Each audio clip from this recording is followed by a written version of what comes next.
The scripture lesson for today comes from Genesis, the 28th chapter, verses 10 through 17. Jacob left Beersheba and went toward Haran. He came to a certain place and stayed there for the night. Taking one of the stones of that place, he put it under his head and lay down at that place. And he dreamed there was a ladder set up from earth, the top of it reaching to heaven, and the angels of God were ascending and descending on it. And the Lord stood beside him and said, I am the Lord, the God of Abraham your father and the God of Isaac. The land on which you lie I will give to you and your offspring, and your offspring shall be like the dust of the earth, and you will spread abroad to the west and to the east, to the north and to the south. And all the families of earth will be blessed by you.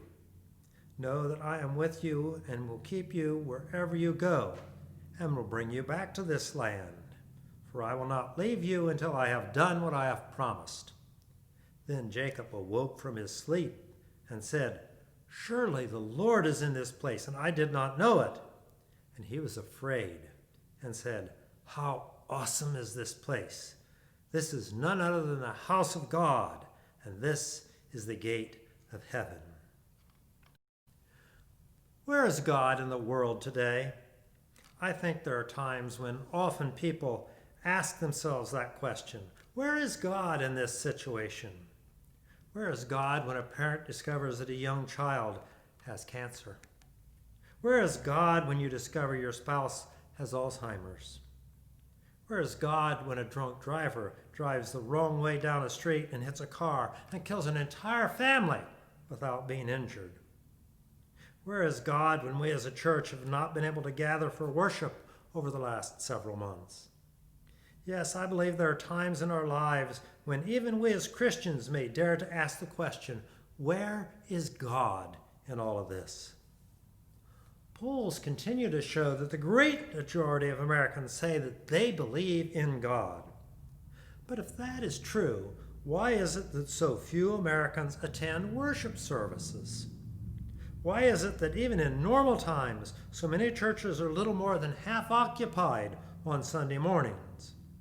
As people look at our society and all that is going on, when we look at all the chaos in the world today, we may be tempted to ask, where is God? And for some people, the answer is, God is not here, or God is dead. Certainly, many people appear to be living their lives as if God was nowhere in the vicinity. It's easy to say, I believe in God, but it takes a great deal of effort to live out your life based on your beliefs. There are times, therefore, when I look at the values displayed by so many in our society, and it would seem to me that their lifestyles are proclaiming either God is dead, or at the very least, God is not here. Albert Camus wrote in his book, The Plague, My problem is how to be a saint without God. There are people today who try to live saintly lives without God, and I just don't think that's possible. Indeed, some of these people are even embarrassed by the presence of God or the mention of God in a conversation. Do you think that's too great of an exaggeration? I can honestly tell you that some people are uneasy in my presence when they discover I am a pastor. If I go to a social function where people do not know me, sooner or later someone will ask, what do you do for a living? When I reply that I'm a pastor, many people just sort of move away from me. It's interesting. Pastor, huh? And from that point on, it's almost as if I have leprosy or COVID. Most of the off-color jokes end, at least in my presence. The swearing abates, at least in my presence. Even the general tone of the conversation changes when I walk into a room. I know that for a fact that as a pastor, I can be a real wet blanket on some people's party plans. Yet if people are uncomfortable in my presence, how much worse would it be if they honestly believed that God was present? Think about it. What would you say to God if God showed up at a party? Nice weather we're having, don't you think? Or, thanks for the nice weather. Or would you ask God, do you think the Buckeyes will win the national championship in football this year? And what about when it was time to leave? What would you say to God? Would you say, have a nice day, God? Or, see you later, God? I mean, that sounds pretty absurd when you think about it.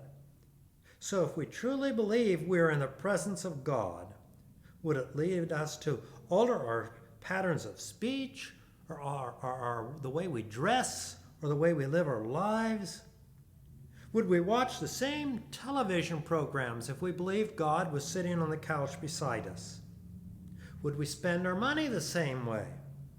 Would we give the same amount to church if we believed that God was sitting beside us and knew exactly how much we earned and how much we were giving? I believe that the presence of God would make life uncomfortable for some people, and so it's much easier for them to believe that God is not here. For years, the Christian church was alive and well in the former Soviet Union, in spite of the official proclamation by the communists that God was dead. Millions of people became Christians in lands where God was officially non-existent. Millions more live in places where the official policy is, God is not here. In 1966, Harvey Cox wrote a religious classic titled The Secular City. In it, Cox writes, "The world looks less and less to religious rituals and rites for its mortality and meaning. For some, religion provides a hobby. For others, a mark of national identity. For others, an aesthetic delight. For fewer and fewer does it provide a commanding system of personal values." And I sadly must confess, I think probably Cox was right. For many people, religion has become a national symbol. It's true in Israel. It's true in the United States, where many people have wrapped God and the flag all together. And far too many Christians refuse to take seriously the belief that God is here and that God is God. However, in spite of the efforts of the secular world to declare that God is not here, the reality is that God is now among us. In the sermon lesson we heard this morning, we heard once more a part of the story of Jacob. Jacob was a man on the run. He had deceived his father. He had stolen his brother's birthright. Esau, his brother, is so filled with anger that Jacob decides this would be a good time to take a vacation. On his way to Laban's for his vacation, Jacob has to stop for the night. Not finding a comfort inn in the vicinity, Jacob lays down on the ground and uses a stone for a pillow. It wasn't any special place. It's just where he happened to end the day's journey. The scripture says he came to a certain place and stayed there the night because the sun had set.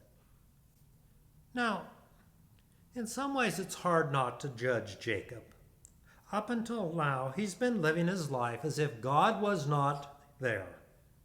Jacob wanted to believe that. He wanted to believe that God could not possibly see what he was doing. Jacob makes up his own rules as he goes along, most of which amount to, if it's good for me, it's okay. He's not above cheating. He's not above lying to his own family. If Jacob believes in God, then Jacob is the God he believes in. He served himself. He was pampered, happy, content to grab for all the gusto he could get in life. But Jacob is about to undergo a life-transforming experience.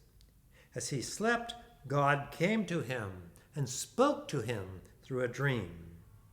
When Jacob woke up the next morning, he says, "Surely the Lord is in this place, and I did not know it."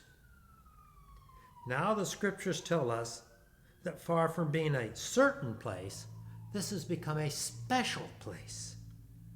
Jacob says, "How awesome is this place? This is none other than the house of God and the gate of heaven." As Christians, we should not be fooled by those who proclaimed, "God is not here," or "God is dead."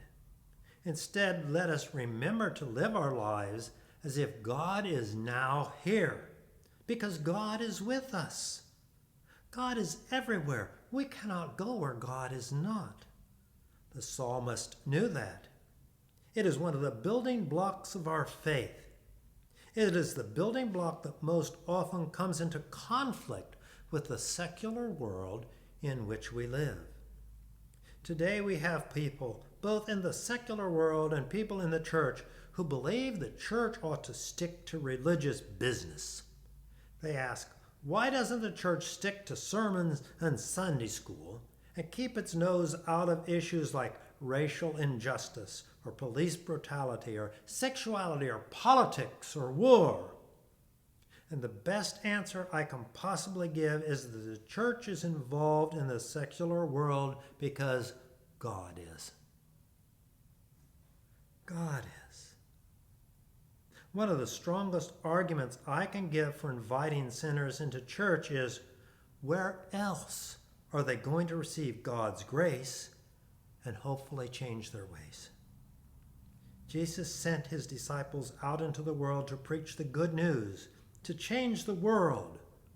And today God needs us to carry the message of Jesus Christ into the world. God created the world.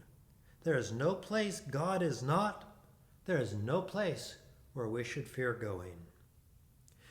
If the incarnation has any meaning at all, if the Word did become flesh to live among us, if God's dramatic entrance into the world tells us anything, then it must surely tell us that God cannot be shut out of the world. In one of the great hymns of the Christian faith, we find these words, "Great is thy faithfulness, O God my Father. Morning by morning new mercies I see. All I have needed thy hand hath provided. Great is thy faithfulness, Lord, unto me." And that, my friends, could very well have been Jacob's song when he woke up on that morning so long ago. And there is another hymn just as appropriate, and its words are, "Those who seek the throne of grace find that throne in every place."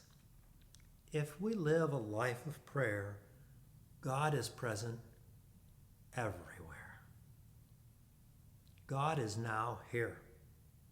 Wow, just because Jacob did not sense God's presence at first didn't mean that God was not there. Just because we are not aware of God's presence doesn't mean that God is absent. God is now here, and we should rejoice. Once upon a time, a little boy and an old man were sitting on a dock fishing. It was late in the afternoon. The sun was setting over the water. The fish weren't biting, so the boy and the old man talked. They talked about many things. Why is it the fish aren't biting? Why are sunsets red? Why does the rain fall?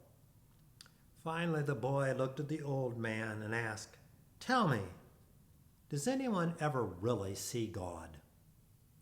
And the old man paused and scratched his chin and replied, "Son, it's getting so I can hardly see anything else." Even though we could not gather for worship here today, wherever you are this morning, may we be aware that we've been on holy ground, ground where God is.